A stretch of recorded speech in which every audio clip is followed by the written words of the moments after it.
Our preview for the 2025 Browns, their offseason in 60 seconds. Promoted Tommy Rees to offensive coordinator, extended Myles Garrett, 4 years, $160 million, $123 guaranteed. Signed Malik Collins, 2 years, $20 million, $13 guaranteed. Signed Joe Flacco, 1 year, $4 million to be their starting quarterback. That's starting quarterback money, baby. Tryon Shoyinka, Cornelius Lucas, Devin Bush, Tevin Jenkins, all on smaller deals. Lost Dalvin Tomlinson, James Hudson, Elijah Moore, and Nick Chubb.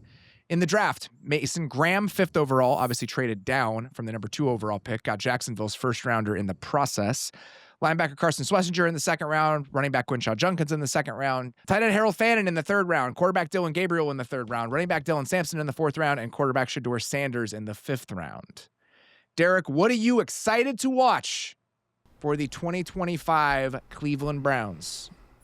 Stefanski gets to be himself again, hopefully, and actually gets to call a proper NFL offense, which, I mean, like 4 years ago, we thought he was one of the most exciting play callers in the league because he was. And Stefanski getting to call his offense again means like so many things, but I think a microcosm of like how we've seen it deteriorate over the last handful of years was with him there. The under center rate in Cleveland has dropped every single year that he's been a part of this team. It was 58% in his first year there, and then it dropped to 50%, and then 41.5%, and then 35% in 2023, and then 21.8% last year. And a lot of that, you know, some of that was before, obviously, the Deshaun Watson thing, but you really start to see that kick into overdrive where they became more of a spread, this is not what I want to be type of offense over the last couple of years. And the fact that we are going to take a hard turn away from that, I'm very excited about. As am I. This is a team that was really scraping for answers on offense over the last couple of years, and they compromised in ways to try to make the quarterback work that ultimately just weren't beneficial. I mean, just how spread this team got, how gun-oriented this team got, just it was almost unrecognizable from what we came to expect from this offense. And I am excited to see what Kevin Stefanski and that staff can do in just more normal circumstances again. They might have brought in Mike Bloomgren as their offensive line coach. I think this is going to be a diverse downhill run game in the same way that it has been in years past. This team was running a ton of 11 personnel last season, which is not, I think, the way that they want to live. I think they're going to be a 12 personnel team again this year. I think that they're going to be a screen team again this year. I think that play action is going to be back on the menu, and I do think we're going to see a few more wrinkles that play off of that central identity when over the last couple of years they were just trying to find one period. So that's exactly what I'm excited for as well, just to see this version of the offense with an offensive coach that when he has been allowed to tap into the things he does best has consistently gotten more than he probably should out of his offensive personnel.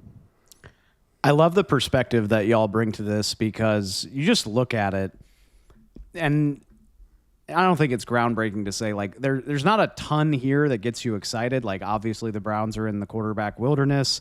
Jerry Jeudy has come on recently and he's a nice player. David Njoku's been a good player for a while, but you don't look at this Browns offense and see a ton of firepower, but the way that you can call it and scheme it and align it with good coaching can just A, make it better, and B, just make it more aesthetically pleasing to watch. And yeah, for a while now, it just feels like the Browns have been trying to do square peg, round hole. And even if they're not going to be a special unit this year, if they're enjoyable to watch, particularly if you're a Browns fan, like there's a difference between a tough year where you at least see the vision and enjoy what you're watching and a tough year like what we saw at the beginning of last year.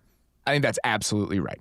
I mean, this is, even if it's a frustrating offense because Joe Flacco and Dylan Gabriel and Shedeur Sanders are your quarterback over the course of the year, and Jerry Jeudy is your number one receiver, and you're seeing what you get out of Cedric Tillman, and I don't want to make light of it, but the running back that you drafted in the 2nd round that was supposed to be kind of the engine of this rushing offense and allow you to tap back into a version of yourself you couldn't be before, he's not even going to play for a while. We have no idea where we're going to see him.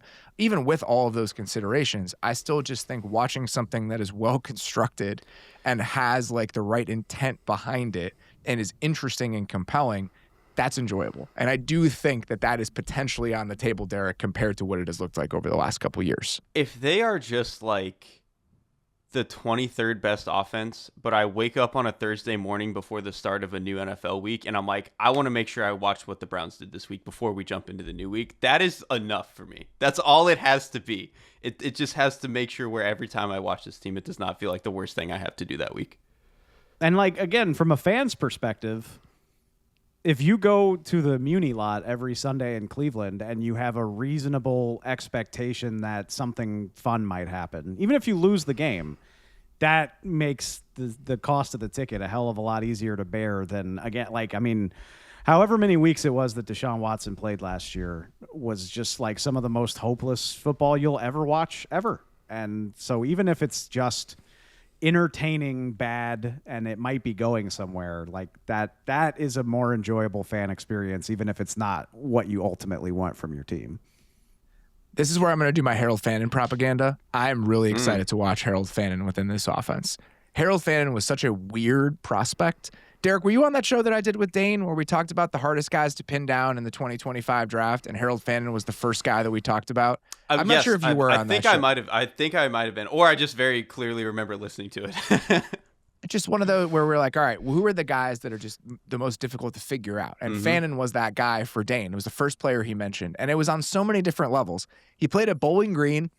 He has this weird kind of duck walk where he runs kind of funny. He is a little bit undersized, but he was like the focal point of the Bowling Green passing game. And I think that they steadily, in the pre-draft process and as they learn more about him, have just gotten increasingly more excited about him. So Bowling Green, obviously very close to Cleveland. They went down before the draft and just, wanted to get to know him a little bit more, and in part wanted to know what he could handle, right? So if we see this really diversified vision for you, are you going to be able to mentally handle all of this stuff? And pretty quickly they realize, yes, he can. And I think that's not surprising based on all the ways that Bowling Green used him. And I actually think that's also part of this, is that Bowling Green laid out like a very clear way to use a player like this because they used him in every conceivable manner. And the other part that I thought was really interesting is that he's not like a big-bodied blocker, but he's very instinctive as a blocker. And so if they're going to use him on some of this gap scheme stuff where he's like pulling across the formation, the comparison they used was that he's almost like a runner in how his vision works when he's blocking in space. Like the way that color flashes and the way that he can kind of attach himself to it, he's very good at it. And you combine that with the fact that he might already be their best choice route runner of anybody they have on the team. I'm really looking forward to seeing what a weird player looks like in what is going to be a weird offense. And like to the point of blocking, like for a player who kind of moves weird the way that he does and is also very young, I'm okay living with some of like, technique's not there yet, or the strength's not there yet. He tries his ass off as a blocker. Does it always amount to something? I don't know. But he at least is really, really trying. And this also even ties back into like the Stefanski offense thing. Like the best versions of his offense was a lot of 12 personnel. And so if they believe in Njoku and Fannin can be the players they want them to be, like that's how I think you get some of the best Stefanski stuff again. Yeah, I don't want to agree. I don't want to get my hopes too high, but like remember a couple years ago how breathtaking it was when Sam Laporta did what he did as a second round pick. And I'm not trying to compare him as players, but if the Browns have a vision for Harold Fannin as a 67th overall pick at tight end, that's really exciting because that's not a position that I typically associate expectations with as a rookie. Like if he's really that ready to go and have a meaningful role that quickly, that's really fun. You saw that in preseason. I mean, he was working with the starters as a third-round tight end in the preseason. I think he's going to be a pretty significant part of this. How good the offense is and whether that excitement is justified, even if you're a pronounced part of a bad offense, how excited should we be for it? I think that's probably where I land with Fannin. Let's talk about these swing points with the 2025 Browns. Dave, what do you got for me? It's funny because I listened to this show for a long time before I joined it. And we talk ad nauseum about how much defense varies from year to year, and it's a hard thing to predict consistency. And sometimes you'll be good, sometimes you won't be so good, and there's not even a whole lot of way to explain it. And even with knowing all of that, I still can't wrap my head around what happened to the Browns defense last year. Like I still don't get it. How in 2023 we spent so much time talking about how they were doing stuff that was potentially historic.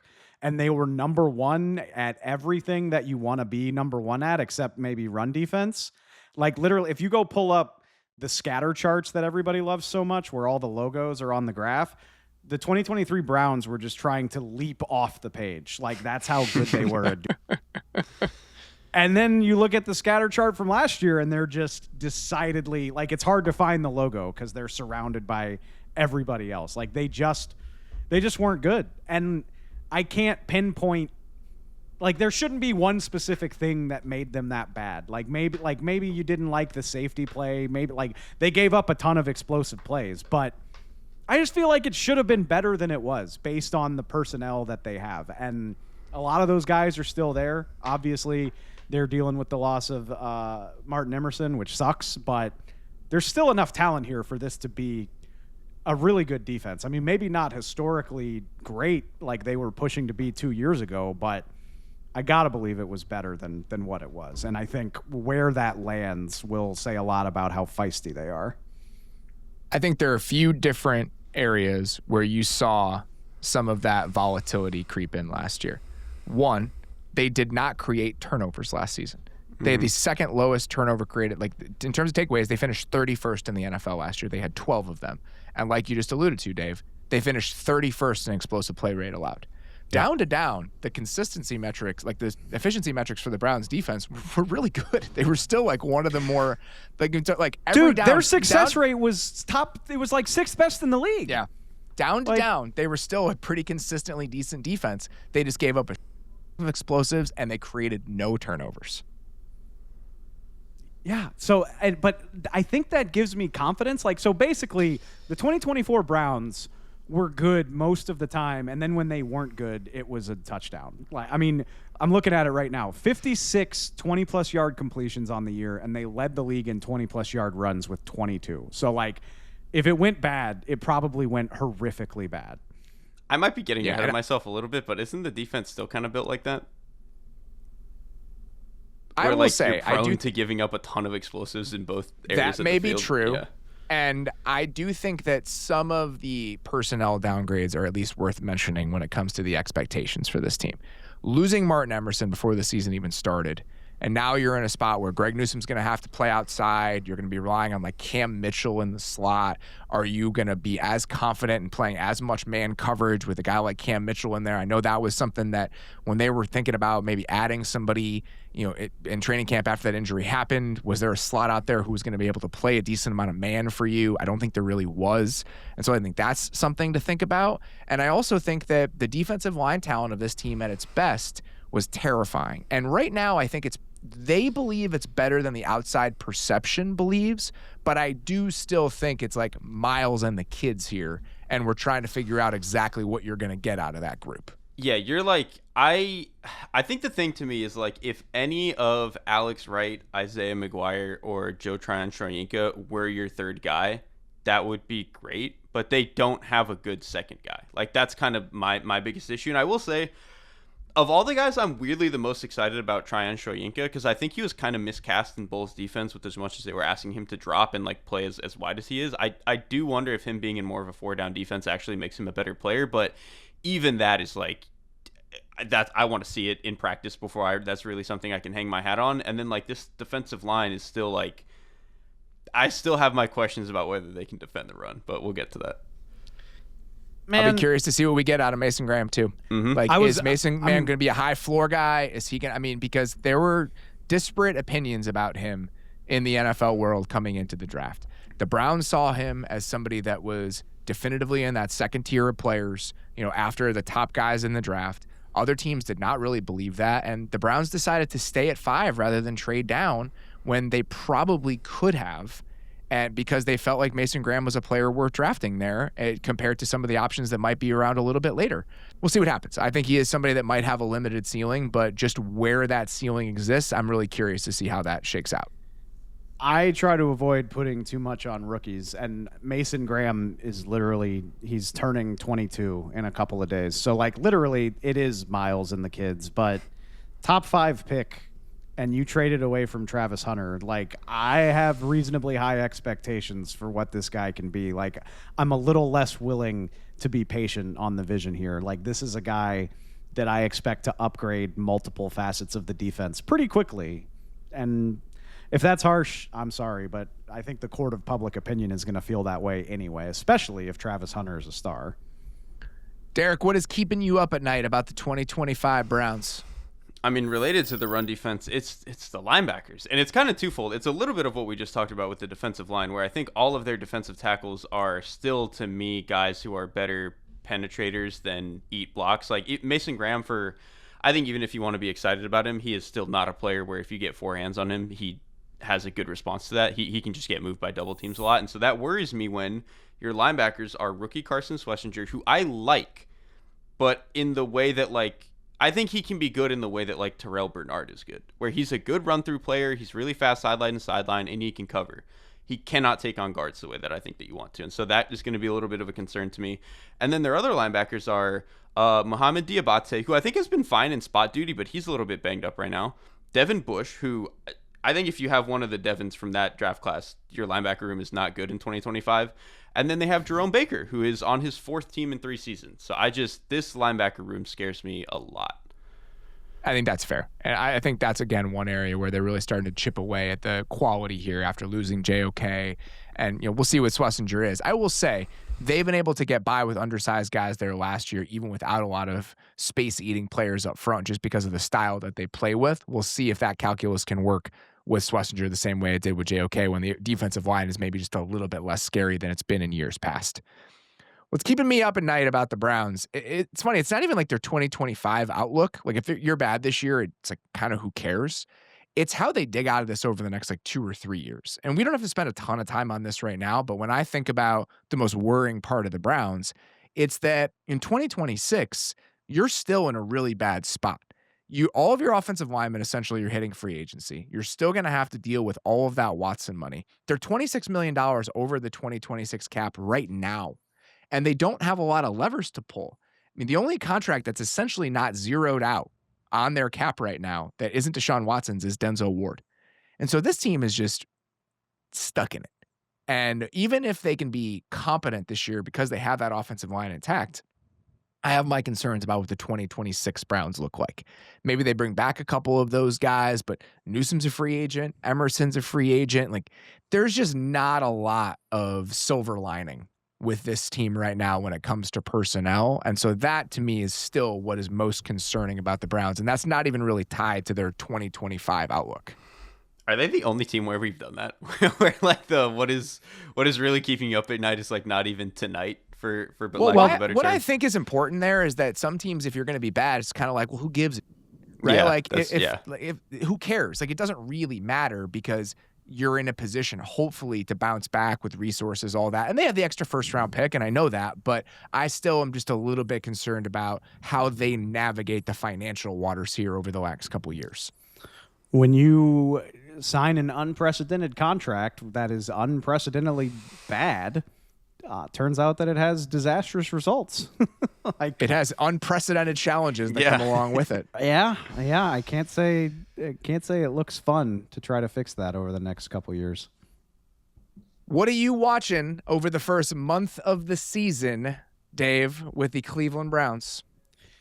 Well, we got this far into it without really mentioning quarterback, didn't we? Which is funny because they had the largest quarterback competition in modern memory during training camp. But yeah, I mean, I think it's the funny thing is so much ink and talk radio airspace got spent on the quarterback competition. And I think anybody paying a modicum of attention knew that this was Flacco's job. Like, I never doubted that for a second.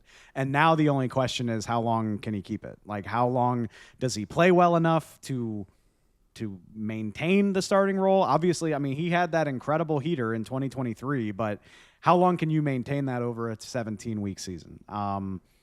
I would imagine the Browns are hoping they can get until the weather's cold before they have to answer that question. Maybe in some magical world, maybe it lasts all season, but I think I'm curious to see how long it goes with Flacco before they make a switch. I don't think it'll go all season. I don't think the only way that I think it goes all year is that if he's playing well enough where you're like a surprise playoff team. Yeah. And I just don't think that's going to happen. I feel like they'll let Flacco take some of the lumps early in the year. If you look at their early season schedule, it is brutal. So they open with the Bengals, right? And so he was always going to play the first game. After that, Ravens, Packers, Lions, Vikings, Steelers are 5 of their next 6 games. And so I don't think, even if they believe Dylan Gabriel might be ready, they want to feed him to that early season schedule because there's really no upside in doing that, right? Like, you can't put the toothpaste back in the tube. At least if you let Flacco play against that stretch, then you can turn to Gabriel when it gets a little bit easier. And so I do think we'll see Flacco for the first, like, at least 6-7 weeks. And then I think their bye is shortly after that. And then in the second half of the season, I feel like they're going to be compelled to play the young quarterback or the young quarterbacks. I think the only chance that Dylan Gabriel is like the starting quarterback for the Browns next year, or Shedeur Sanders, whatever young guy looks good, is that it's like overwhelming over the back half of the season to like dissuade them from trying to take a quarterback in next year's draft, either with their pick, the Jags pick, or some combination of those two things. So I think for the most part, the guys in the second half of the year are probably going to be playing to see if they can have the backup job for the Browns next year. That's the read I have on it. They would have to be like Russell Wilson type of thing, and like Dak. Yeah, or like Dak, and like I feel like we would have had a better inkling that was going to be the case. Which again, like, those guys started at the beginning of the year. They started from week 1 because of what the offseason looked like. Exactly. Like, not it became, not only that, but they were on good teams. Like, Yes. that's the other thing. Exactly. we don't expect that of the 2025 Cleveland Browns. Right. Yeah, so we'll see what happens. And obviously it's going to be an entirely different conversation when the young guys start playing and everything that comes with that, but we will save that for when we actually have to talk about it. What is success, David, for the 2025 Cleveland Browns? Well, you just talked about needing to replace, like, you need some of these draft picks to hit. You need to get young contracts in here to offset some of the disastrous financial stuff that's happened to the team. So I think Mason Graham basically needs to be good. Like, when you draft a guy top 5, that is a prerequisite. But if you come out of this season feeling good about Mason Graham and 1 or 2 other rookies, like if your young players look good and you have cause for optimism, and hopefully the Jags are awful. Like, let's wind up in a situation where the Cleveland Browns have 2 picks in the top 10 or the top 12. I think that would be really exciting, especially if you pair that with, like, if you have 2 picks in the top 12 and like Harold Fannin had a great season and Mason Graham and Myles Garrett are like anchors on your defensive line, I think that's a pretty good spot to start. I really do think it's as simple as that. They're looking at this draft as like a get back on track draft for them because they need one so desperately after the way the last 4 or 5 years have gone. The Watson thing, the contract is obviously a disaster, but them having like a lost generation of young talent in part because of this draft, it makes it even worse. You can get around the financial stuff, not having the picks and not having any young ascending players on your roster that essentially aren't heading into the final year of their deal. That's brutal. Like, it's hard to deal with that. And so them trying to accumulate as much draft capital as they can over the next couple of years, you come out of the season where Graham, Schlesinger, Fannin, they're all starters, right? They're all like quality starters. We'll wait and see with Judkins. You're in a position to take a quarterback next year with some combination of those picks. And I think the last part of this is the offensive ecosystem gets revived to a point where you feel like it's a hospitable place for whatever young quarterback you drop back into there next year. If all of those things happen and the Browns go 3-14, then I think that's okay. Well, that's kind of what I was going to get to. I feel like for me, it's have a season that justifies keeping Stefanski around, because I still think that he's the right coach for this team. I think almost everything that's gone wrong is not really his fault. I'm a little bit worried if they go 3-14 that he will not be around. Like, it's just hard to stomach that many losing seasons like that in a row. But if you get to like 6 and the offensive ecosystem looks right and the defense is good again, like, that's probably enough to justify giving Stefanski a shot with whatever quarterback du jour you want to pick in next year's draft. That to me is probably success. Yeah, I think for them, keeping their jobs, you probably have to win more than 3 games. Even if there's any sort of certainties from ownership where it's like, I understand this, I understand the position we're in, and I think that the messaging has been there. If you look at just what Jimmy Haslam has said this summer, but we know that thing can change in a second. Like, if you're in a spot where you're getting blown out and it's cold on the lake late in the season and you're sitting there in the box and you're embarrassed, then don't embarrass obviously the things owner. change. Yeah. All right, guys. That's it. That is all we got.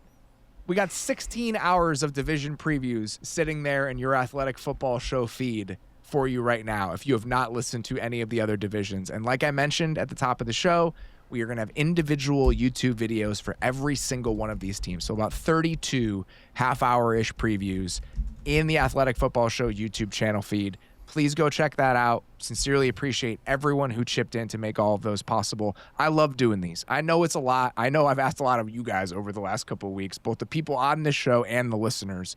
So thank you very much. I think it's a fun thing to do. I think it's a great way to get ready for the season. I enjoy doing them. So thank you very much for sticking along the ride with us. Thanks for watching the Athletic Football Show. Subscribe to the channel to keep up with us. Like and comment on this video, and we'll see you next time.